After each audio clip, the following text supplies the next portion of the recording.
नमस्कार दोस्तों अगर आपको रॉयल चैलेंजर्स बेंगलुरु और गुजरात टाइटंस के बीच खेला गया आईपीएल 2025 का 14वां और एक और सांसें रोक देने वाला सबसे रोमांचक महामुकाबला पसंद आया हो तो इस वीडियो को आप एक लाइक जरूर करें। इस वीडियो का लाइक टारगेट 400 लाइक है तो इस वीडियो को आप दिल से लाइक जरूर करें।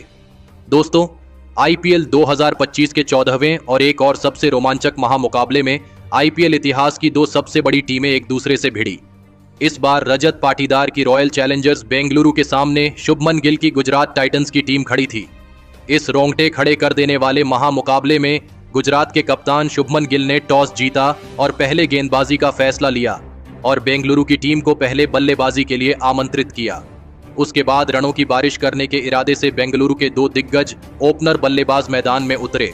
फिलिप साल्ट और विश्व के सबसे महान बल्लेबाज यानी विराट कोहली के कंधों पर इस महामुकाबले में अपनी टीम को एक विस्फोटक ओपनिंग शुरुआत दिलाने की बहुत ही बड़ी जिम्मेदारी थी और पारी के पहले ही ओवर में मोहम्मद सिराज को एक शानदार चौका लगाकर विराट कोहली ने अपना खाता खोला था। लेकिन पारी के दूसरे ही ओवर में गेंदबाजी पर आए अरशद खान ने विराट कोहली को ही प्रसिद्ध कृष्णा के हाथों कैच आउट कर दिया। विराट कोहली इस मुकाबले में 6 गेंद में बस 7 रन बनाकर आउट हो गए। विराट कोहली के जल्दी आउट हो जाने के बाद अब बेंगलुरु की टीम की तरफ से देवदत्त पडिक्कल को बल्लेबाजी के लिए भेजा गया था, लेकिन देवदत्त पडिक्कल को भी मोहम्मद सिराज ने अपनी अगली ही ओवर में क्लीन बोल्ड कर दिया। देवदत्त पडिक्कल इस मुकाबले में 3 गेंद में बस 4 रन बना पाए। गुजरात की खतरनाक तेज गेंदबाजी ने बेंगलुरु के 2 बहुत ही बड़े विकेट शुरुआत में ही निकालकर बेंगलुरु की टीम को दबाव में डाल दिया था। अब बल्लेबाजी के लिए बेंगलुरु के कप्तान खुद रजत पाटीदार मैदान में उतरे थे और फिर कप्तान रजत पाटीदार ने भी आते ही एक गजब का चौका लगाकर अपना खाता खोला था। अब यहां से कप्तान रजत पाटीदार और फिलिप साल्ट ने बेंगलुरु की पारी को संभाला और एक महत्वपूर्ण साझेदारी बनाना शुरू कर दिया था। पारी के 5वें ओवर में तो फिलिप साल्ट ने मोहम्मद सिराज को एक अविश्वसनीय छक्का लगा दिया था, लेकिन उसकी अगली ही गेंद पर मोहम्मद सिराज ने लाजवाब वापसी करते हुए फिलिप साल्ट को ही क्लीन बोल्ड कर दिया। फिलिप साल्ट इस मुकाबले में 13 गेंद में 14 रन बनाकर आउट हो गए। गुजरात की तेज गेंदबाजी इस मुकाबले में शानदार फॉर्म में नजर आ रही थी। बेंगलुरु की टीम अब इस मुकाबले में मुश्किल में थी। अब मैदान पर लियम लिविंगस्टन आए थे, लेकिन तभी उनके साथ बल्लेबाजी कर रहे और बेहतरीन फॉर्म में चल रहे बेंगलुरु के कप्तान रजत पाटीदार को ईशांत शर्मा ने एलबीडब्ल्यू आउट कर दिया। रजत पाटीदार इस मुकाबले में 12 गेंद में 12 रन बनाकर आउट हो गए। अब बेंगलुरु की बल्लेबाजी पूरी तरह इस मुकाबले में बैकफुट पर थी। गुजरात के कप्तान शुभमन गिल अपने गेंदबाजों से बहुत ही खुश नजर आ रहे थे। अब मैदान पर जितेश शर्मा आए थे और फिर यहां से जितेश शर्मा और लियाम लिविंगस्टन की इस जोड़ी ने लड़खड़ाई बेंगलुरु की पारी को संभाला और एक महत्वपूर्ण साझेदारी बनाना शुरू कर दिया। गुजरात की लाजवाब गेंदबाजी के सामने बेंगलुरु के यह दोनों ही बल्लेबाज बेहतरीन बल्लेबाजी कर रहे थे और एक अहम साझेदारी अपनी टीम के लिए बना रहे थे। जितेश शर्मा और लियाम लिविंगस्टन की इस गजब की बल्लेबाजी ने अब बेंगलुरु की टीम पर से दबाव कम कर दिया था। ये साझेदारी लगातार मजबूत होती जा रही थी। जितेश शर्मा और लियाम लिविंगस्टन की इस गजब की बल्लेबाजी ने अब कप्तान शुभमन गिल को भी सोच में डाल दिया था और फिर इसी बीच इन दोनों की 50 रनों की साझेदारी भी पूरी हो गई। लेकिन तभी गेंदबाजी पर बुलाए गए साई किशोर ने सेट हो चुके जितेश शर्मा को राहुल तेवतिया के हाथों कैच आउट कर दिया। जितेश शर्मा इस मुकाबले में 21 गेंद में 33 रन बनाकर आउट हो गए। अब गुजरात की गेंदबाज ने फिर एक बार बेंगलुरु की एक महत्वपूर्ण साझेदारी को तोड़कर बेंगलुरु की मुश्किलों को और भी ज्यादा बढ़ा दिया था। अब बल्लेबाजी के लिए कृणाल पांड्या मैदान में उतरे थे, लेकिन कृणाल पांड्या को भी गेंदबाजी पर आए साई किशोर ने ज्यादा देर तक मैदान में टिकने नहीं दिया और साई किशोर ने कृणाल पांड्या को अपनी ही गेंद पर कैच आउट कर दिया। कृणाल पांड्या इस मुकाबले में 5 गेंद में 5 रन बनाकर आउट हो गए। अब बेंगलुरु की टीम ने अपने 6 बल्लेबाजों को खो दिया था। इस मुकाबले में बेंगलुरु की बल्लेबाजी ने सभी को निराश कर दिया था। अब मैदान पर टीम डेविड आए थे, लेकिन अब सेट हो चुके लियाम लिविंगस्टन और टीम डेविड ने मिलकर यहां से गुजरात की गेंदबाजी पर पलटवार करके दिखाया और लगातार बड़े शॉट खेलना शुरू कर दिया।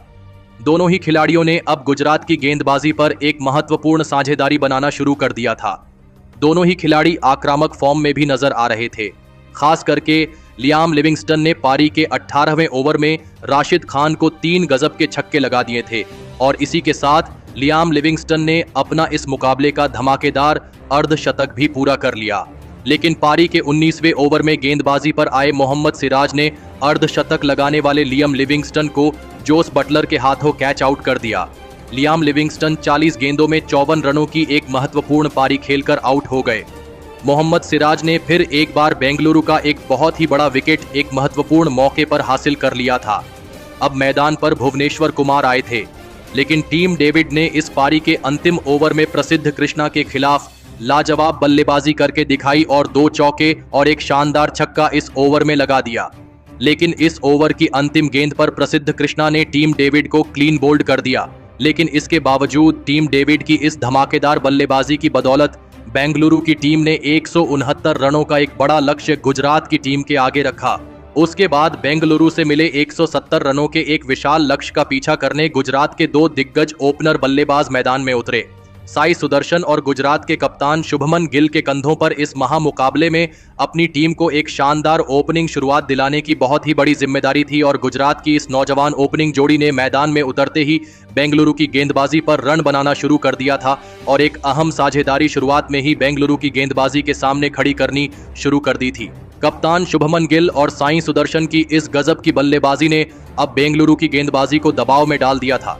लेकिन तभी पारी का 5वां ओवर डालने आए भुवनेश्वर कुमार ने लाजवाब बल्लेबाजी कर रहे गुजरात के कप्तान शुभमन गिल को लियम लिविंगस्टन के हाथों कैच आउट कर दिया। कप्तान शुभमन गिल इस मुकाबले में 14 गेंद में 14 रन बनाकर आउट हो गए।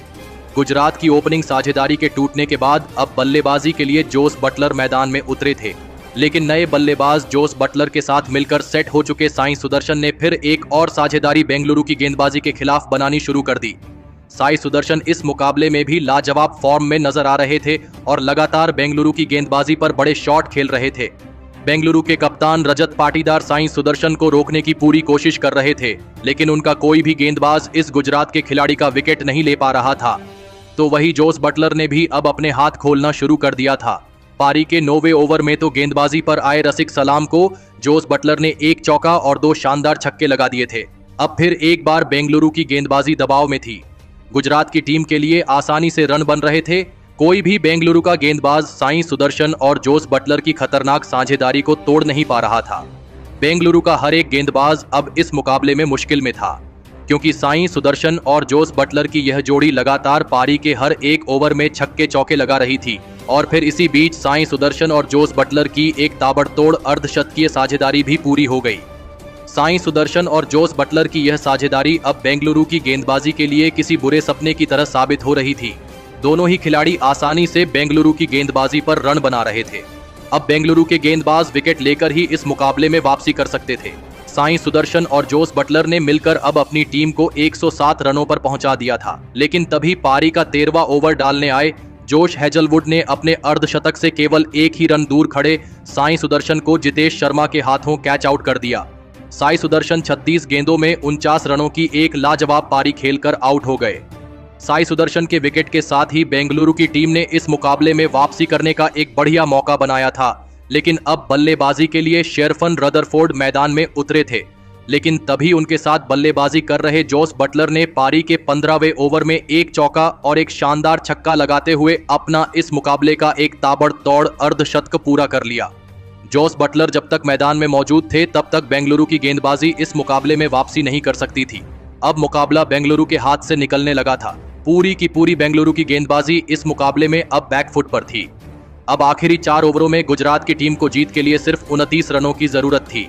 अब यहां से कोई चमत्कार ही बेंगलुरु की टीम को इस महामुकाबले में जीता सकता था।